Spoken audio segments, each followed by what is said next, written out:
Katya Woods, Philadelphia Tribune. Hi, how are you? Pretty good. How are you, Katya? Good, good. Listen, I enjoyed your film, but when you were like, you got to see it again, I was like, friend, I love you, but we're going to need a couple months. We might need a year in between. Yeah, yeah. I mean? One thing I appreciated that you did not make us sit through the violence. I think I understand, but I don't want to assume. Talk about why that was important for us to let our imagination, because I think it was more effective, because my anxiety was kicking in. I was like, what's happening to this boy? Yeah, it's terrifying to think about what it must be like to be in those positions as young men in the center of a system's maybe collapse of violence onto them. And in thinking about that, you realize, if you want to take literally a point of view, that in those moments, people aren't seeing themselves being abused. And then you wonder, is in the past the desire for directors and filmmakers to show it for the audience? Or is it for the idea of the suffering in the first place? Like, where does that actually sit? You know, cinema is a fundamentally exploitative medium. It's a fundamentally objectifying medium. It overexposes people and simplifies people. It also does wonderful things for memory and for culture and for documentation. Wanted to consider all these things and the relationship between showing trauma, specifically of Black people, when making this film.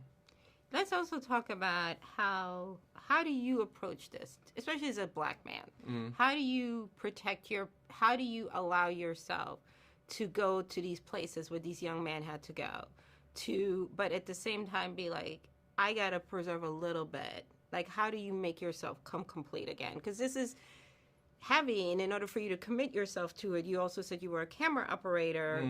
You have to be willing to step in some darkness a little bit. So how do you protect your light and then come back and be like, okay, I can go now from day 1 to day 2 and so forth? It's a good question. And in hindsight, I think the reason why it was possible was because I had the support that these Dozier boys didn't have.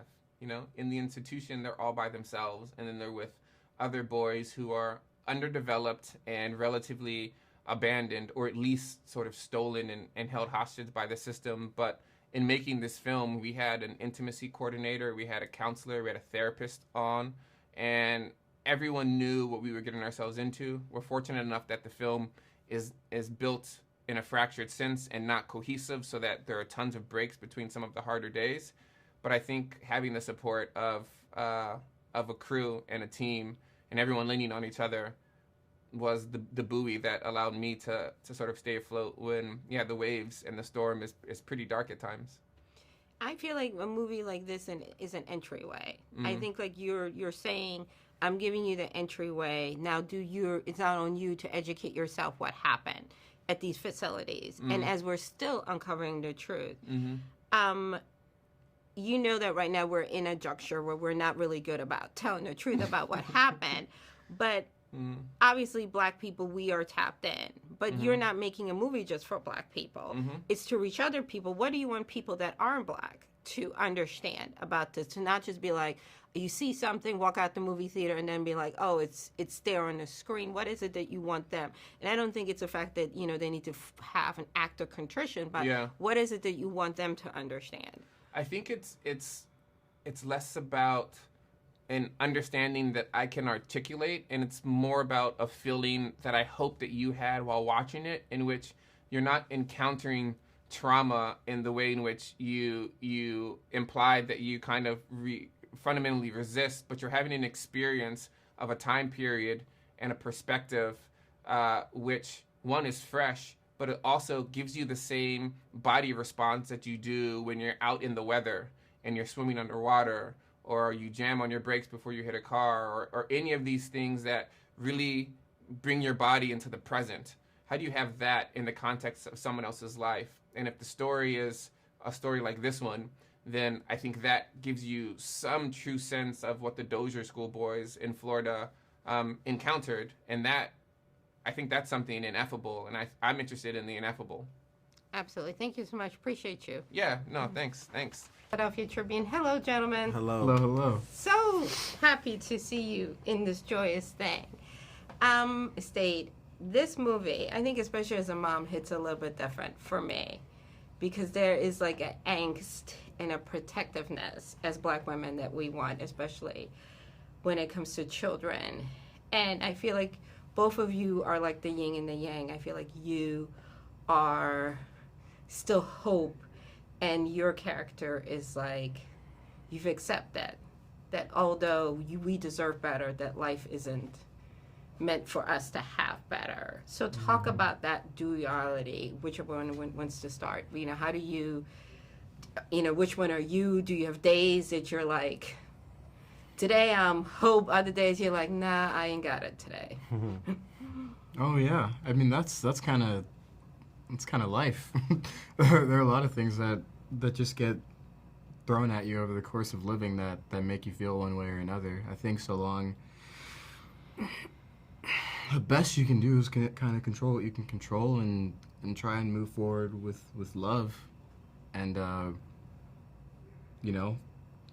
hope for the best. That's, I don't know if that was your question. No, but I mean, I think it is. It is a little bit. What about you for yourself? Because I think like your character, he is in survival mode. Yeah. And it's understandable. He's living day by day, maybe minute by minute, and trying to find crooks within the cracks, so to say. Mm-hmm. You know what I mean? There's a lot, I think, of what you do is very internal, of compartmentalizing, which I think a lot of us do, just as a survival skill, Yeah. I mean, I'd say I similarly live just day to day. I don't even know if that far ahead. Just kind of moment by moment, but thankfully less in a state of less so in a state of survival and more just in a state of whatever you call that. Yeah. So, but similarly, it still shifts throughout all the things that one experiences in a day, and you just try to approach them with, I think the word Ethan used earlier was grace, and I like that. So, yeah.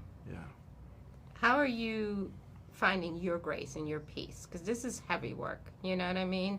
So how do you make sure that you detach at the end of the day, end of this project, even though you're in it and you give beautiful performances, but at the end of the day, can be very taxing to put on that armor, to be in that space. So how do you make sure, like, hey, I leave this at work and I step back into some positivity, some light, into, just not to live in that space?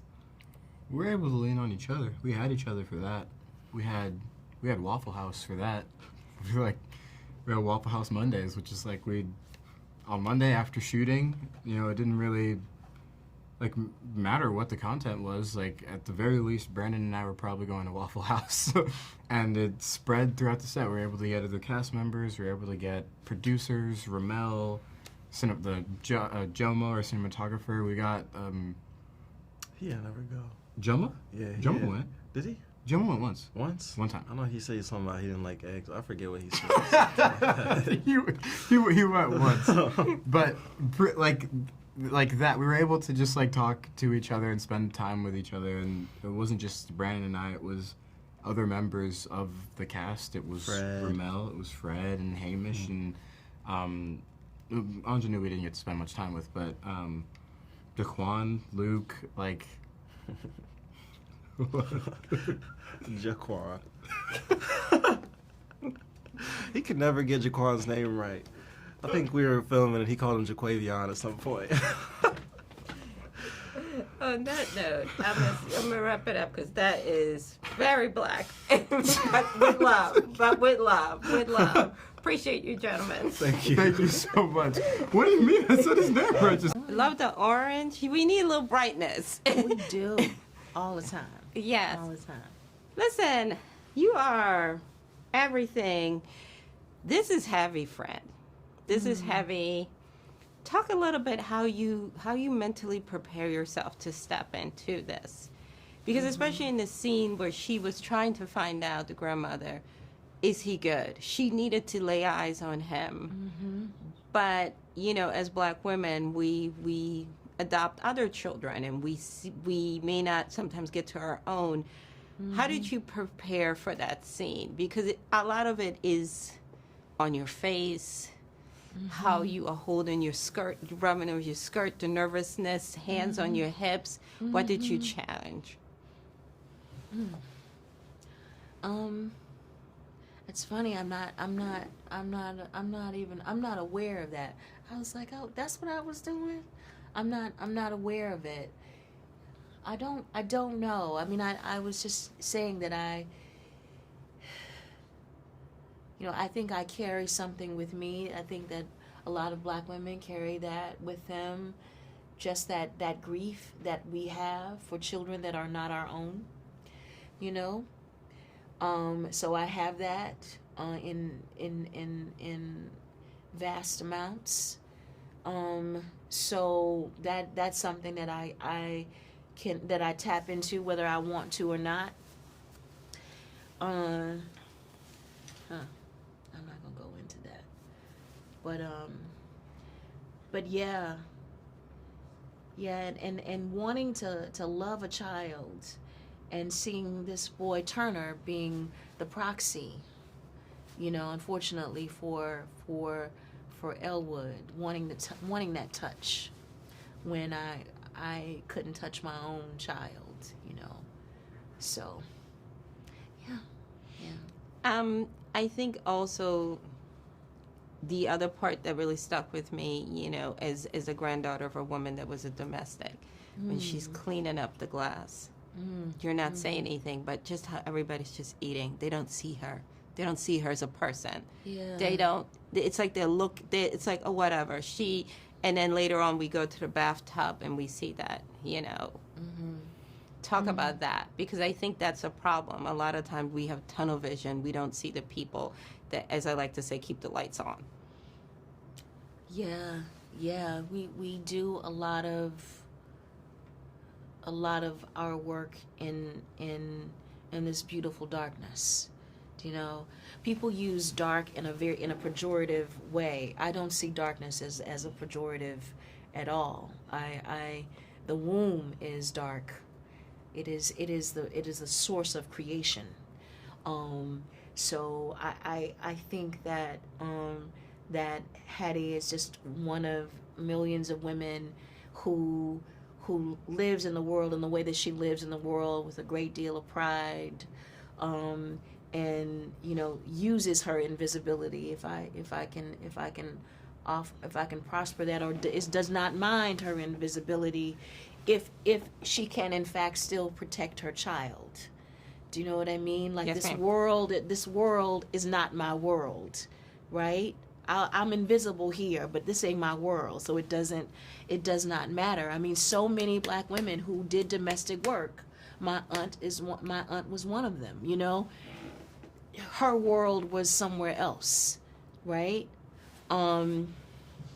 Yeah, but that her identity was taken away from her. Her identity, the core of herself was being able to take care of her grandson.